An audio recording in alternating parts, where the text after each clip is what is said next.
Hello friends and welcome to Unacademy Articulate. Uh, Today's lecture we will be discussing about current account. So we will see what is current account and this is current economy of the day series and I am myself Joycey Joy who will be presenting this series. So we will be discussing about current account today.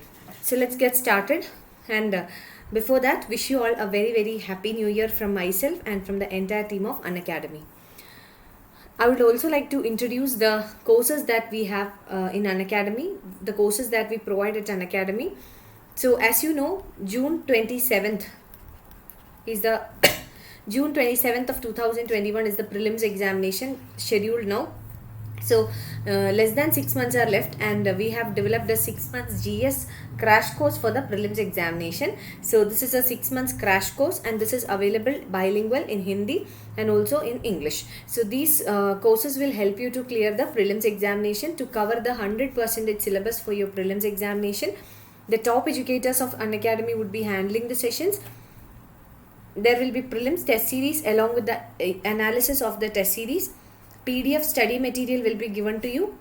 There will be dedicated doubt clearing sessions and also interview preparation. And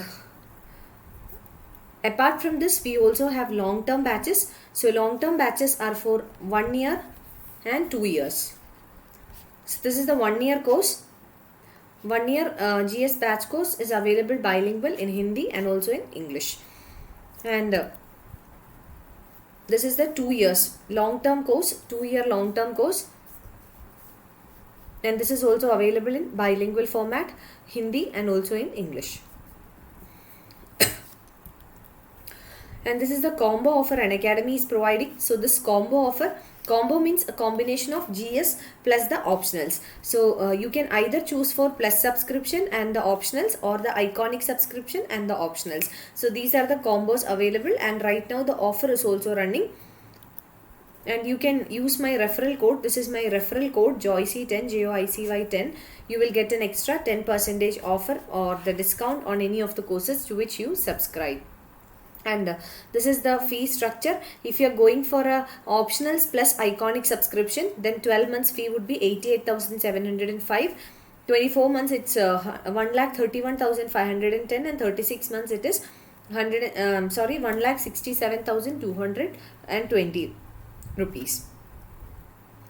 And if you are going for a plus subscription and the optionals, so plus and optionals 12 month subscription fee would be 70,103.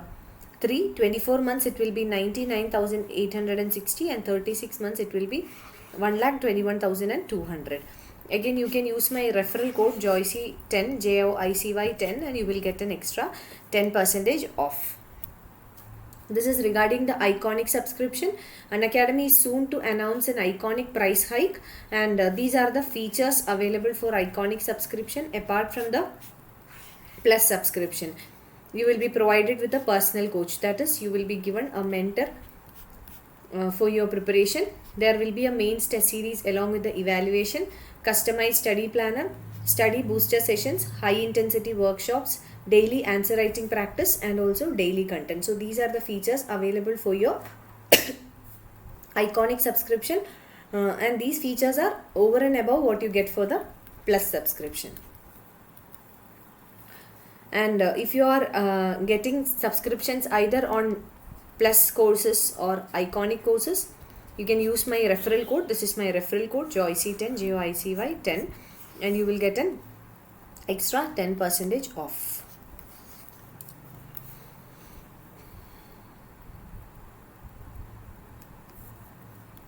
And this is regarding the biggest offer of 2020, the last year offer. So this is still going on. UPSC CSE GS, this is what we talked about during the combo offer discussion. So UPSC CSE GS plus subscription and the optional, it comes at 70,153. Earlier it was 77,000. This is for 1 year. UPSC CSE GS iconic subscription and the optionals, it comes at 88,705. Earlier it was 97,000. You can use my coupon code or referral code which is JOYCY10, JOICY10 and you will get an extra 10% off. Now let's see what is in the news, what is in the current affair. So current affair. Reserve Bank of India, the RBI. RBI is the Central Bank of Indian Economy. RBI has said that India's current account surplus has shrank to 15.5 billion in July September quarter from the record 19.2 billion dollars in April June. So we have to understand what is current account, the concept of current account. Now what is in the news? The current account surplus has reduced. So from this it is understood that India has a current account surplus.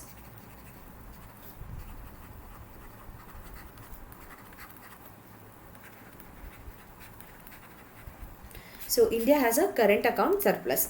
Now the current account surplus has shrank, which means still it is surplus, but the surplus amount has reduced.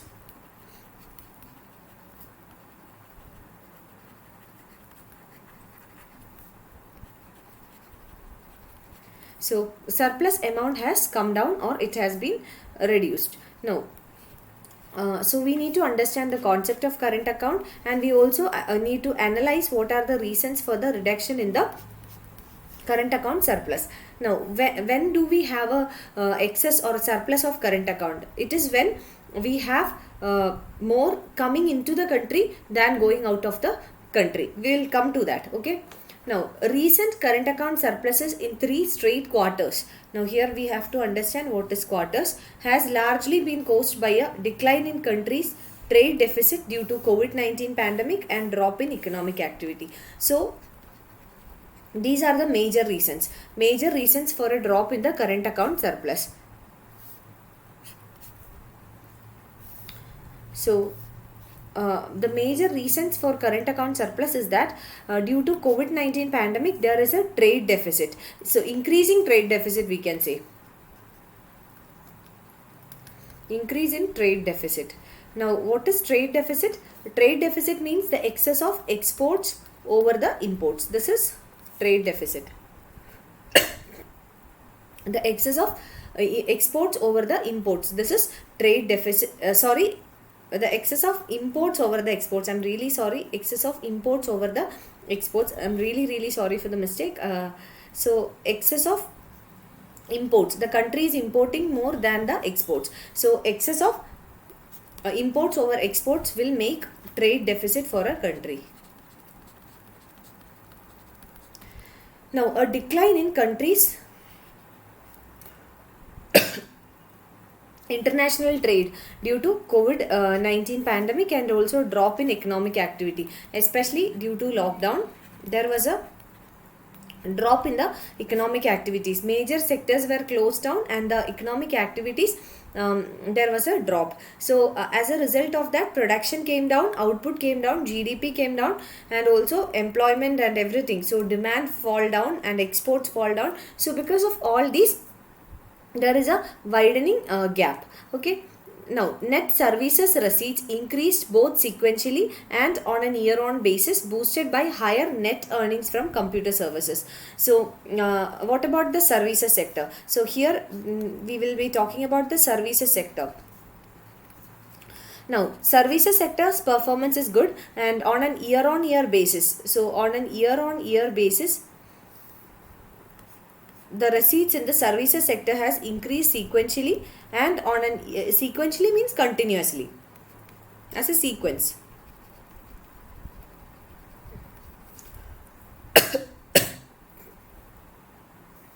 Continuously and on an year-on-year basis, boosted by high net earnings from computer services. So the computer services has contributed towards the increase in the growth in services sector.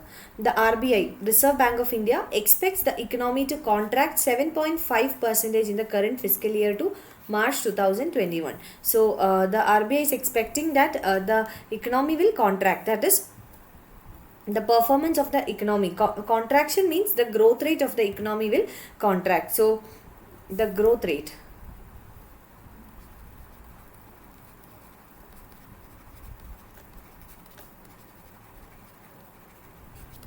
The growth rate of economy will reduce or contract. Now we will come to the conceptual part. As of now, we were discussing what has happened in the news or what was there in the news.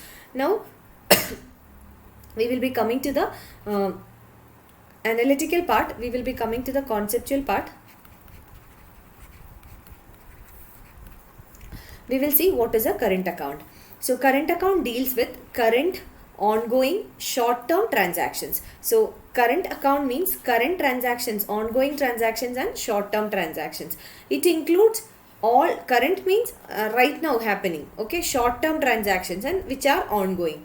All transactions for exports and imports of goods, services, unilateral transfers and investment income.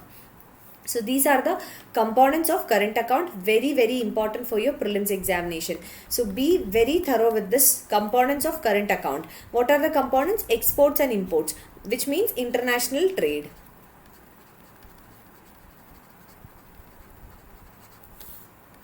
So exports and imports, which means international trade. International trade in goods and services. Both goods and services are included under current account. Unilateral transfers. So unilateral means one side. And investment income. So even the investment income, it is included in the current account. So these are the components of current account. Now credits in the current account. So there is a debit side and a credit side. So we have to see what is the credit side and what is the debit side. So credit side, it is export of goods. So credit means positive side. Actually credit means what we are gaining. And debit means what we are losing. So credits in the current account include exports of goods, services, the investment income and unilateral transfers. Transfers means what we are receiving to this side. Debits in the current account includes payment made for imports of goods and services. So it includes import, investment income, send abroad, that is the investments that the nationals make abroad, and unilateral payments, not the transfers but payments. Okay, so these are the components of debit part in the current account. So debit and credit, very important, and components of current account as such is also very important. Okay.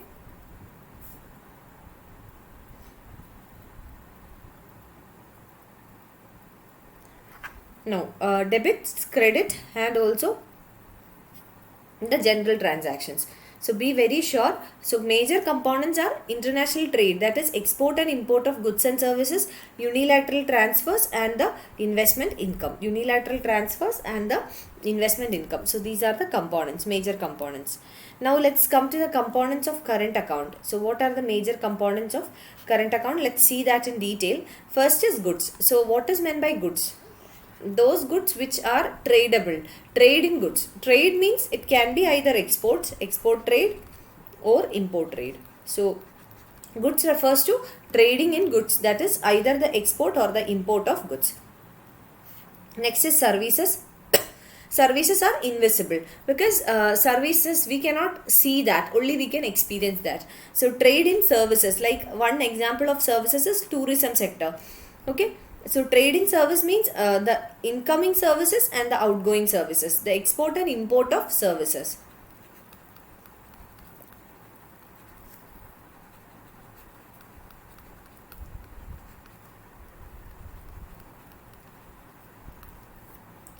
Next is income. Income is investment income. So the income that we receive on the investment part, that is the investment income. Next is current unilateral transfers. So unilateral means one side transfers. Current unilateral. Current means short term. So current unilateral transfers includes donations, gift, grants and remittances. So these are the components of unilateral transfers. Current unilateral transfers, which includes donations, gifts, grants and remittances. Income means investment income. And grants might appear as component of capital account but are included in current account as they are unilateral and creates no liability. Now grants. Grants might appear as a component of capital account. You may think that grant, but they are included in the current account. This is very important because it's confusing. See, for example, if a country is receiving some grant from some foreign country or from some international institutions, so what is this grant all about? So it's long term, or the amount involved can be very high. So you may think that it is included in capital account, but it is not. Actually, it's included in the current account because they are unilateral and creates no liability. So this is the reason. Now this is a very very important point. So grants are included in the current account, and the reason for including grants in the current account is that it's unilateral. It's only one side payment. Unilateral means one side payment.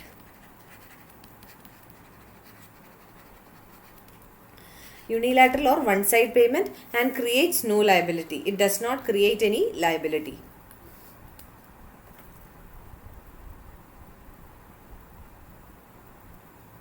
It creates no liability and it's unilateral. Next is the very important concept, which is current account deficit. Current account deficit, it's a situation when the value of goods and services imported by a country exceeds the value of goods and services exported. So it's a situation where the value of goods and services imported by a country exceeds the value of goods and services exported. So the imports of a country is more than the exports. Then it becomes a current account deficit. Current account deficit means the goods and services that are imported by a country is more than its exports. And CAD or current account deficit is trade deficit. Trade means export and import.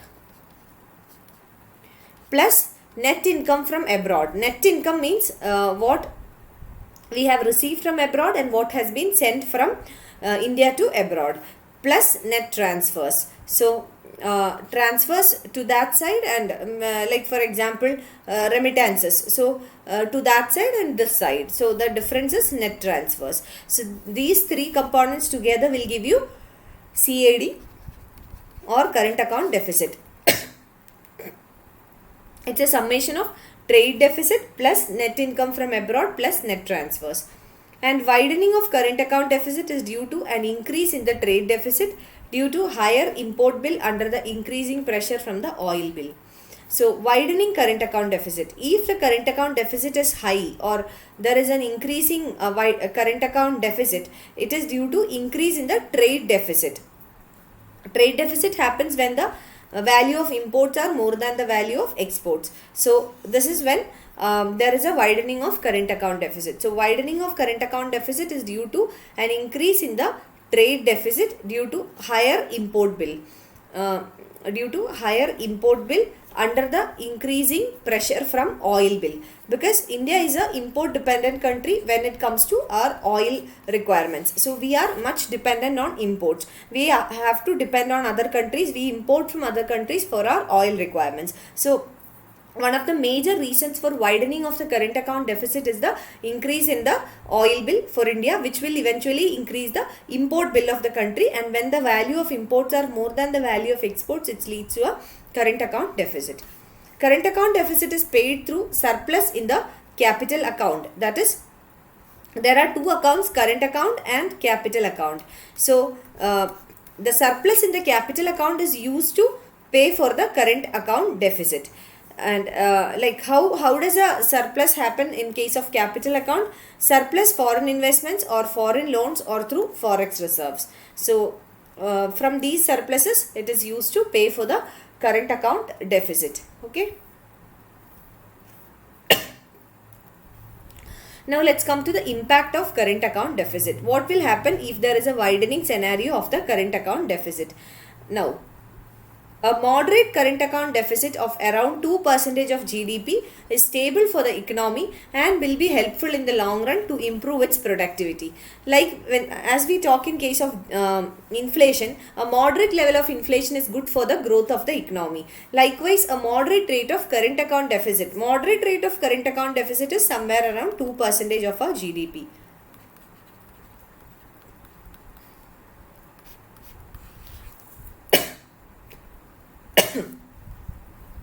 So a moderate current account deficit of around 2% of the GDP is stable for the economy, and this will also be helpful for the economy to increase its productivity in the long run. The impact of the current account deficit depends upon the manner in which the deficit is financed. Now, how it is going to affect the economy, how the current account deficit is affecting the economy, it will depend on when there is a deficit, this deficit has to be financed. So this is what we call deficit financing. So how we are managing the deficit, how we finance the deficit. This is the sole thing or the most important thing that will decide how does the current account deficit affect the economy or impact the economy. Financing through loans and borrowings from the foreign countries, it becomes unsustainable in the long run. Suppose this deficit financing is done by borrowing from the foreign countries, taking loans from the foreign countries, it is an unsustainable solution in the long run, because we cannot be always dependent on the foreign countries for a long term, because large borrowings ultimately leads to high interest payments in the future. If you take a loan, you have to pay the interest in the future. So in the long run, what happens?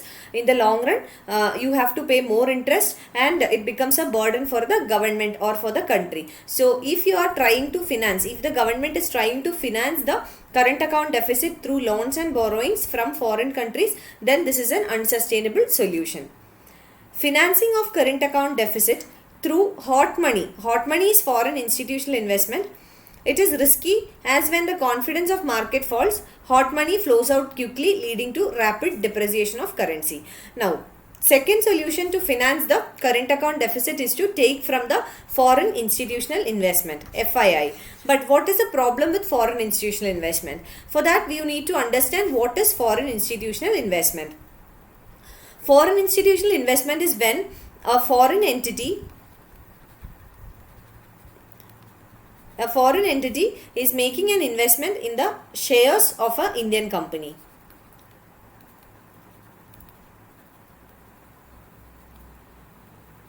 So this is foreign institutional investment. So FII is when shares are purchased by foreign entities in the Indian companies. But what is the problem? Because they make the investment in the form of shares, it can be traded anytime. So can be traded anytime.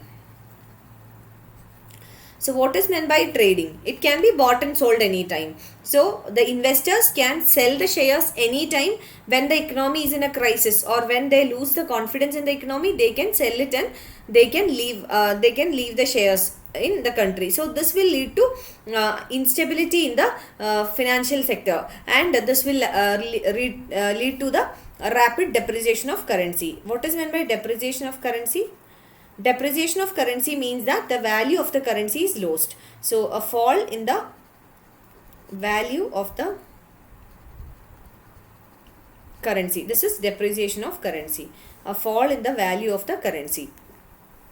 Developing countries usually run current account deficit for buying capital goods and later export the consumer goods for repaying their debts. So developing countries, India is also a developing country.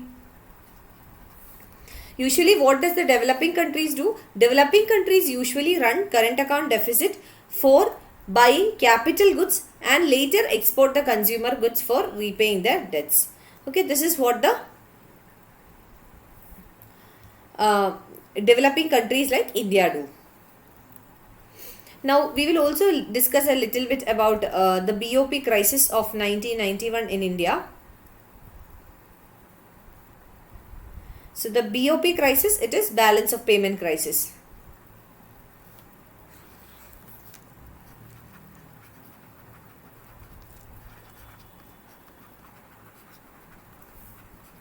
So BOP crisis is balance of payment crisis. Balance of payment crisis occurs when there are insufficient capital account surplus and foreign exchange reserves for financing the current account deficit. So when does the balance of payment crisis happen? So balance of payment is a sum, or it's an account of all the transactions that we carry out with the rest of the world.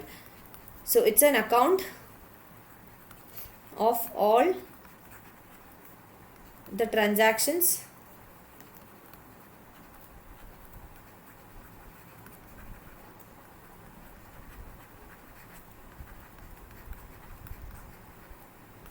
with the rest of the world. Okay, so BOP crisis occurs when there are insufficient capital account surplus. So what we have seen, if there is a current account deficit, we finance it through capital account. Now, if the capital account and also the forex reserves that we have, if it's not enough in order to finance the current account deficit, then it is a BOP crisis. In 1991, India had gone through a very major BOP crisis. All the forex reserves drained out and we were not able to finance the current account deficit. So India faced the BOP crisis in 1991 due to factors like Gulf War. Due to Gulf War, there was a spike in the oil prices, and as we know, we are an import dependent country. So as we know, we are an import dependent country for our oil requirements. So when there is an increase in the oil prices, we have to pay more in terms of dollars. So definitely the current account deficit will widen. So that was one reason. Then another reason was the disintegration of USSR. USSR disintegrated into many countries, and the major one being Russia. What happened during disintegration of USSR? India had signed many free trade agreements with that of USSR. But what happened during disintegration? All these free trade agreements that India signed with the USSR became null and void. And therefore, this free trade agreement or counter trade agreement, we can say they were counter trade agreement. What is counter trade agreement? Counter trade agreement means that if India is importing $1 crore worth components or commodities from USSR, USSR has agreed that instead of paying them in terms of dollars, they will receive the same $1 crore commodities from India. So that was a kind of exchange. How much ever we import from USSR, we will be exporting the same amount of commodities or the commodities for the same value to the USSR. So here there is no need for forex. So in this trade there is no need for any forex. So because of disintegration of USSR, what happened? Many of the counter trade agreements that we signed with USSR, they became void, null and void. So this also impacted our economy severely. And since RBI did not had enough forex reserves, India had to pledge 65 tons of gold for getting foreign loans to make the balance of payment zero. Now we have already seen, if we take foreign loans, it has a long-term impact. What is the long-term impact? The long-term impact is that if we avail the loans, interest needs to be paid, and that is a burden for the country, burden for the economy and the government. So it's not a sustainable solution. And later you know what is the story. India approached the IMF and the World Bank, and they agreed to help India, but on certain conditions, and thus we adopted our new economic policy. I am not going into the details of new economic policy because that is a topic in itself to be discussed, so I am not going into the details. What happened was, India liberalized its economy. We adopted the new economic policy of 1991, which included the LPG policies: liberalization, privatization and globalization. Liberalization is, we liberalized the norms for starting business. Privatization, we opened up the economy to the private sector except the strategic sectors being held by the government. Globalization means we started integrating with the global economy. I will discuss about new economic policy in detail in a other lecture. So this is what happened in the BOP crisis of 1991 in India, and this is all about the current account. And once again, regarding the combo offer, so combo offer, it's either UPSC CSE GS plus subscription and the optionals, which will be available at 70,153 instead of the earlier 77,000. Otherwise you can go for a UPSC CSE GS iconic subscription plus the optionals, which will be available at 88,705 instead of the earlier 97,000. You can also use my code JOYCY10 JOICY 10 and you will get an extra 10% off. Okay, so this is the combo offer that Unacademy is providing. Okay, so thank you so much for watching. I'll see you again the next day with the next topic. Thank you. Stay blessed.